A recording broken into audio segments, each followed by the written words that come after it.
Picture the deadliest large animal in Africa. Not the lion, not the crocodile, not even the elephant. It's an animal that looks like a giant, sleepy, overgrown pig. It spends its whole day soaking in the water, yawning, looking almost gentle. And yet, this thing kills more people every year than lions, leopards, and crocodiles combined. It can weigh over 3,000 kilograms. It can open its mouth nearly 150 degrees wide. And despite its chubby, slow-motion look on land, it can outrun a human without breaking a sweat. Now here's the strange part. This animal is huge. It's packed with meat. It lives in regions where food has often been scarce. And for thousands of years, humans have hunted almost everything that moves. So why is it that you've probably never, not once in your entire life, seen hippo meat on a menu? Stay with me until the very end, because there's a moment in history, an actual government plan in the United States that almost turned hippos into an American dinner. And once you hear it, you'll never look at the food on your plate the same way again. Let's start with the obvious guess, because you've probably already made it. Maybe hippo meat just tastes bad. Maybe it's tough. Maybe it's gross.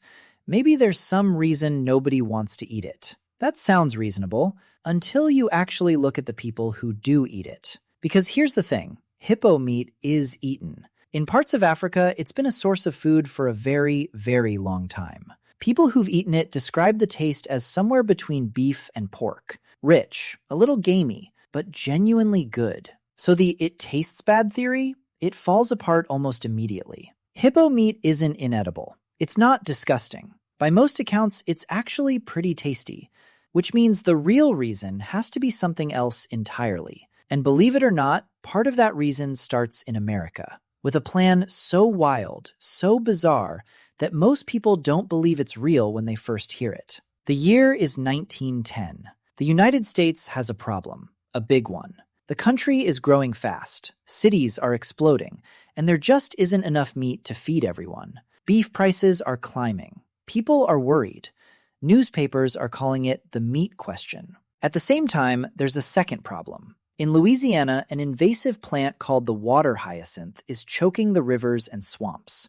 It's spreading like crazy, clogging waterways, and nobody can figure out how to stop it. Now here's where it gets crazy. A man named Robert Broussard, a Louisiana congressman, comes up with an idea that sounds like a fever dream. What if we import hippos? Bring them from Africa. Let them live in the Louisiana swamps. They'd eat the water hyacinth that's choking the rivers, solving problem number one. And then we'd eat the hippos, solving problem number two. Two problems. One giant water-loving animal. And I know what you're thinking. There's no way anyone took this seriously. But they did. This idea reached Congress. There was an actual bill, nicknamed the American Hippo Bill. Newspapers wrote about it. The New York Times published articles imagining a future full of lake cow bacon. Yes, that was a real phrase. Lake cow bacon. Even more incredible? Two of the people backing this plan were legendary adventurers. One was a former spy. The other had literally tried to hunt down the other during a war in Africa. Now they were teaming up to bring hippos to America. For a brief, strange moment in history, it looked like hippo ranching might actually become a real American industry. And then, nothing. Bill failed. Thin margin. The war in Europe pulled everyone's attention away. The men behind it moved on to other things. And the whole idea just faded into history. An entire potential food industry gone.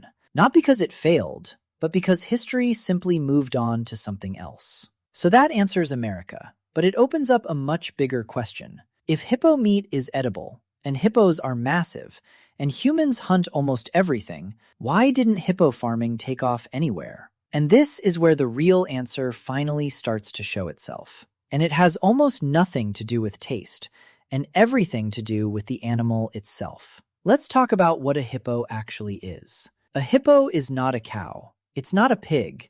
It's one of the most dangerous, aggressive, and unpredictable large animals on the entire planet.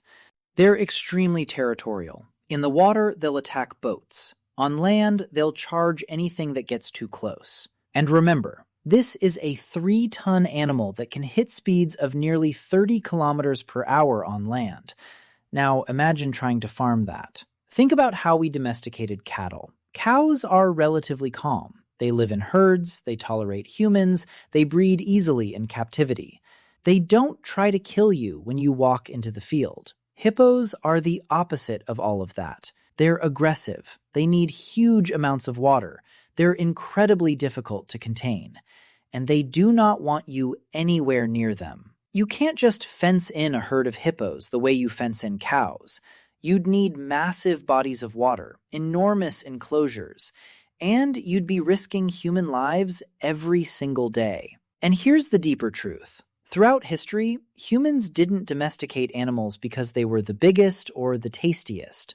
We domesticated the ones that were easy, the calm ones, the cooperative ones, the ones that didn't fight back. The hippo, it fought back every single time. But there's another layer to this, and it's about timing. By the time anyone seriously considered farming hippos, the world already had cattle, and pigs, and chickens. We already had thousands of years of farming infrastructure built around those animals. Ranches, slaughterhouses, supply chains, recipes. Entire cultures built around beef, pork, and poultry. So even if someone had figured out how to safely farm hippos, they'd be competing against thousands of years of a head start. The seat at the table was already taken. The hippo didn't lose because it was worse. It lost because it showed up too late, to a game that was already over. And here's the part that really stays with me. We like to think of the food on our plates as something natural, something obvious, like it was always meant to be this way. But it wasn't. Beef, chicken, pork, these aren't on your plate because they're the best possible foods. They're on your plate because of 1,000 tiny accidents of history. Which animals were calm? Which ones bred easily?